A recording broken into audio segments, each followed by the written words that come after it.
Assam press correspondents union চমুকৈ আপকোৰ এখন গুৰুত্বপূৰ্ণ কেন্দ্ৰীয় কাৰ্যনিৰ্বাহক সভা শনিবাৰে ওৰাঙত অনুষ্ঠিত হয়। ওদালগুৰি জিলা সমিতিৰ আতিথ্যত ওৰাং সাহিত্য সভা ভৱনত অনুষ্ঠিত হয় এই সভা। আপকোৰ সভাপতি স্বপন কুমাৰ ৰাভাৰ সভাপতিত্বত অনুষ্ঠিত এই গুৰুত্বপূৰ্ণ সভাত জিলা মহকুমা সমিতিসমূহে 15 ডিচেম্বৰৰ ভিতৰত অধিৱেশন অনুষ্ঠিত কৰা, শিৱসাগৰ জিলাৰ আতিথ্যত অন্তিমখন কাৰ্যনিৰ্বাহক সভা অনুষ্ঠিত কৰাকে ধৰি কেতবোৰ গুৰুত্বপূৰ্ণ সিদ্ধান্ত গ্ৰহণ কৰাৰ লগতে আগন্তুক ঢেকীয়াজুলি পূৰ্ণাংগ অধিৱেশন সম্পৰ্কেও সভাত আলোচনা কৰে। সংগঠনটোৰ সম্পাদক প্ৰধান শৰৎ হেনচোৱাই আঁত ধৰা এই গাম্ভীৰ্যপূৰ্ণ সভাখনত শিৱসাগৰ, যোৰহাট, শোণিতপুৰ, ওদালগুৰি, দৰং, কামৰূপ, কাৰ্বি আংলং, গোৱালপাৰাকে ধৰি ৰাজ্যখনৰ কেইবাখনো জিলাৰ প্ৰতিনিধিয়ে অংশগ্ৰহণ কৰে। খৈৰাবাৰীৰ পৰা ধীৰেন মহলীয়াৰ ৰিপৰ্ট, অৰুণোদয় আছাম।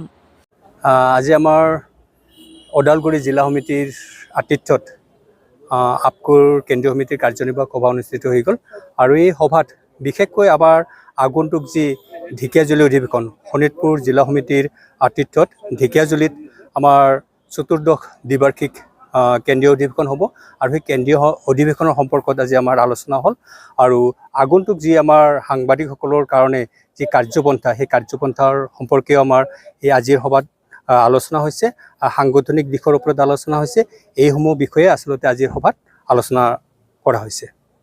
ঢেকীয়াজুলিৰ যোনটো অধিৱেশন হ'ব, তাৰিখ ঘোষণা কৰা আগন্তুক যিটো আমাৰ আপকোৰ কেন্দ্ৰীয় যি চতুৰ্দশ দ্বিবাৰ্ষিক অধিৱেশন, এই অধিৱেশনখন ঢেকীয়াজুলিত অনুষ্ঠিত হ'ব অহা ডিচেম্বৰৰ অন্তিমটো সপ্তাহত নাইবা জানুৱাৰীৰ প্ৰথম সপ্তাহত আমাৰ এই অধিৱেশনখন দুদিনীয়া কাৰ্যসূচীৰে অনুষ্ঠিত হ'ব। দেখিবলৈ পোৱা গৈছে যে যথেষ্ট ক্ষেত্ৰতে দেখিবলৈ পোৱা যায় যে সাংবাদিকসকল নিৰাপত্তাহীনতাত ভোগে, তেনেধৰণৰ কিবা প্ৰস্তাৱ আজি লোৱা হৈছে?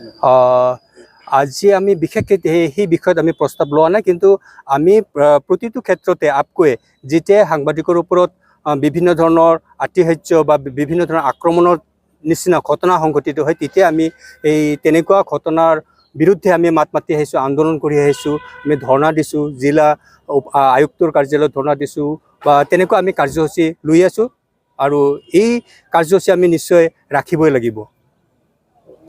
আৰু ইয়াৰ মাজতে মই আপোনালোকক এটা খবৰ এটা জনাবলৈ ইতিমধ্যে আপোনাক ডাঙৰীয়াই কথাটো ক'লে যে আমাৰ এই অঞ্চলৰ পৰা ওৰাং অঞ্চলৰ পৰা 8জনী ছোৱালী দিল্লী গুৰুগাঁৱত এটা নষ্ট এটা বিক্ৰী কৰিছিলে। তাতে বিক্ৰী কৰাৰ পিছত মই খবৰটো পাই প্ৰথম এজনী খবৰ পালোঁ যে এনেকৈ নাবালিকা এজনী তাতে বিক্ৰী কৰিছে। সেই নাবালিকা বিক্ৰী কৰা এজনী পুত্ৰলৈ মই 8জনী উদ্ধাৰ কৰিছোঁ গুৰুগাঁৱৰ পৰা।